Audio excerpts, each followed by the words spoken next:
Assalamualaikum warahmatullahi wabarakatuh. Perkenalkan, nama saya Ahmad Fajar Haji, mahasiswa Politeknik Pembangunan Pertanian Medan, semester 6, Prodi Penyuluhan Perkebunan Presisi, jurusan Perkebunan.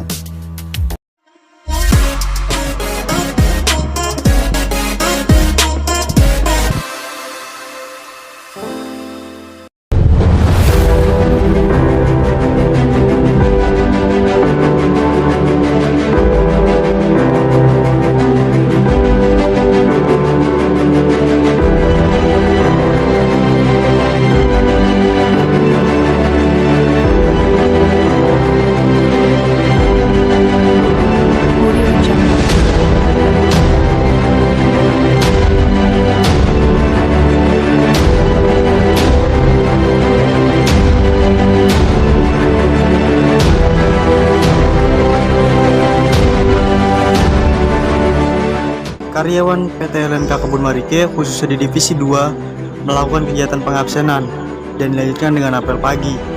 Apel pagi dipimpin oleh asisten Divisi 2, mandor 1, kemudian para mandor lainnya.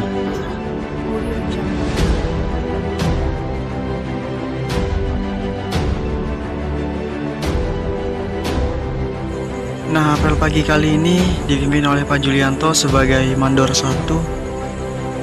Beliau menyampaikan arahan mengenai APD, alat pelindung diri, kemudian memberikan motivasi kepada karyawan agar lebih bersemangat lagi dan juga berhati-hati dalam bekerja.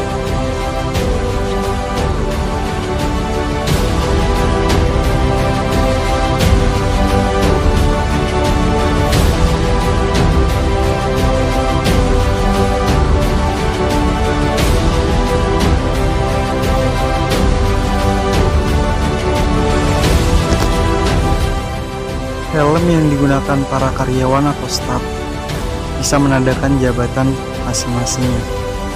Warna putih asisten, warna merah mandor, warna ungu mandor 1, warna kuning karyawan. PT LNK Kebun Marike tingkat kedisiplinannya tidak bisa diragukan lagi, karena setiap paginya melaksanakan apel pagi rutin, melakukan pengabsenan, kemudian mendengarkan arahan dari atasan, lalu menyiapkan diri untuk melakukan kegiatan pekerjaan yang sudah ditentukan dan sesuai standar operasional prosedur. Setelah TBS melewati beberapa tahap di lapangan, kemudian TBS dikirim ke PKS Tanjung Keliling. Setelah sampai di PKS Tanjung Keliling, kendaraan yang membawa TBS diperiksa oleh security yang berada di PKS Tanjung Keliling. Mulai pemeriksaan melalui nomor kendaraan, APD supir, kemudian double seal apakah masih utuh atau tidak. Double seal berada pada rantai yang berada di bagian samping kanan kendaraan.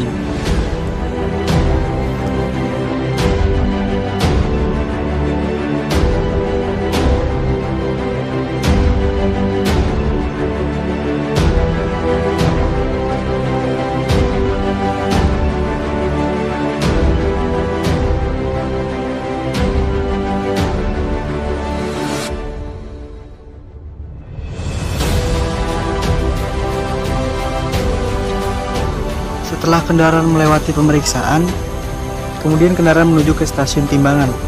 Di stasiun ini, ketepatan adalah kuncinya. Sistem komputer digunakan untuk menimbang truk yang masuk yang diisi dengan tandan buah segar atau biasa kita sebut TBS. Penimbangan yang akurat adalah langkah pertama dalam menentukan hasil dari crude palm oil atau CPO. Setelah kendaraan melakukan penimbangan, kendaraan menuju ke stasiun berikutnya, yaitu stasiun sortasi. Sebelum proses dimulai, kualitas dan kematangan buah kelapa sawit harus dinilai. Tahap ini dikenal sebagai sortasi buah.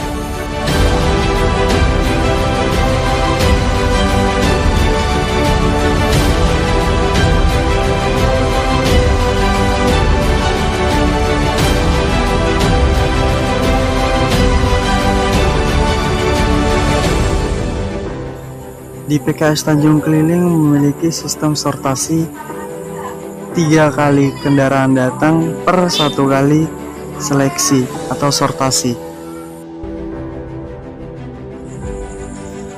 Kegiatan sortasi dilakukan untuk menjaga kualitas dan mutu minyak kelapa sawit.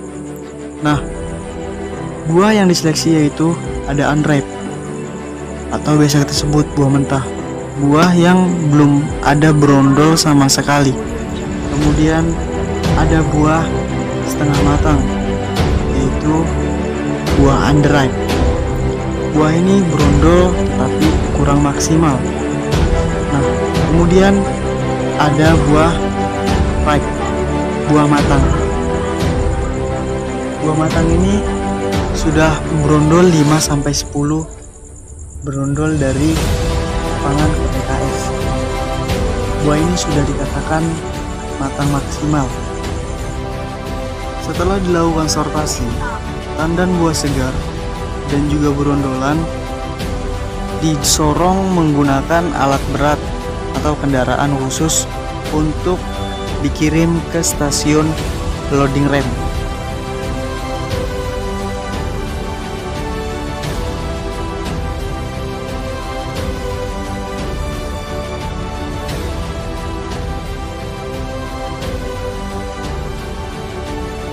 Setelah dilakukan sortasi, untuk mengetahui mutu buah yang akan diproses, kemudian kita masuk ke stasiun loading rem.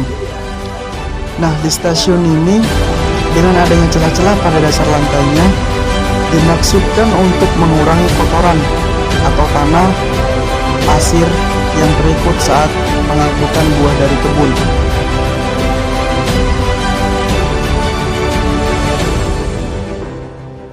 Setelah itu kita masuk ke sterilizer station atau sterilisasi station yang biasa kita sebut perebusan. Berbagai jenis sterilisasi digunakan, termasuk sterilisasi horizontal, vertikal, kontinu, dan miring.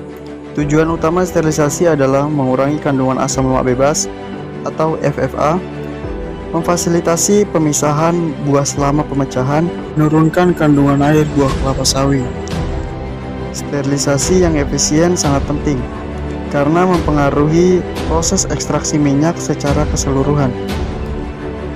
Stasiun auto feeder adalah stasiun pemberhentian sementara setelah perebusan tandan buah segar.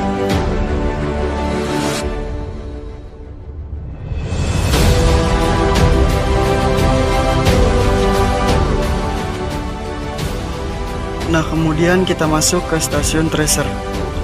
Di stasiun ini berfungsi untuk memisahkan buah dari janjangannya dengan cara membanting tandan buah segar atau TBS ke dalam drum tracer.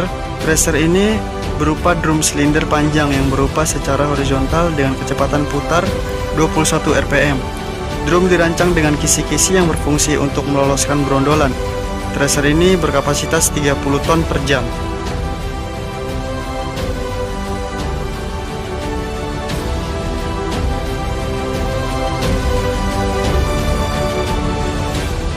Kemudian kita masuk ke pressing station.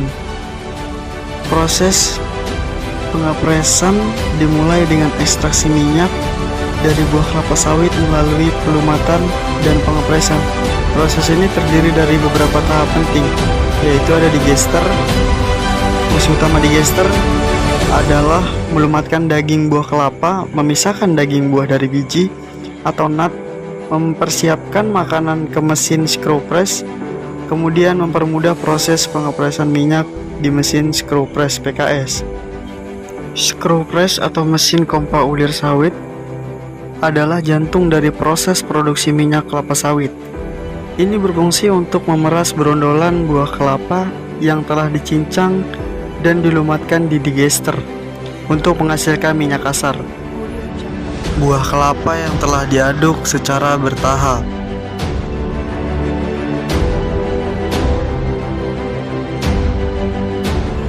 Kemudian kita masuk ke kernel recovery station.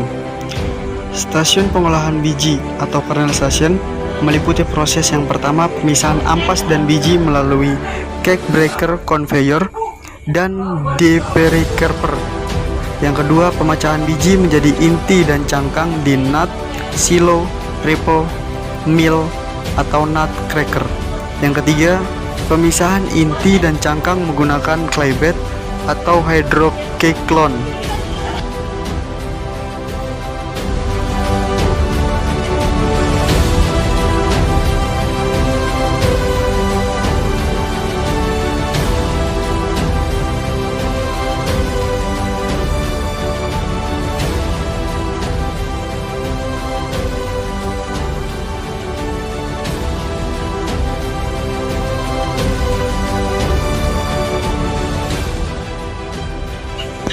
Kemudian yang terakhir kita masuk stasiun pengumpulan janjang kosong atau empty bunch hopper station.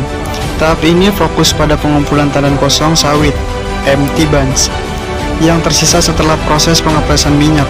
Empty bunch adalah sisa janjangan kelapa sawit yang telah melewati sejumlah tahap produksi.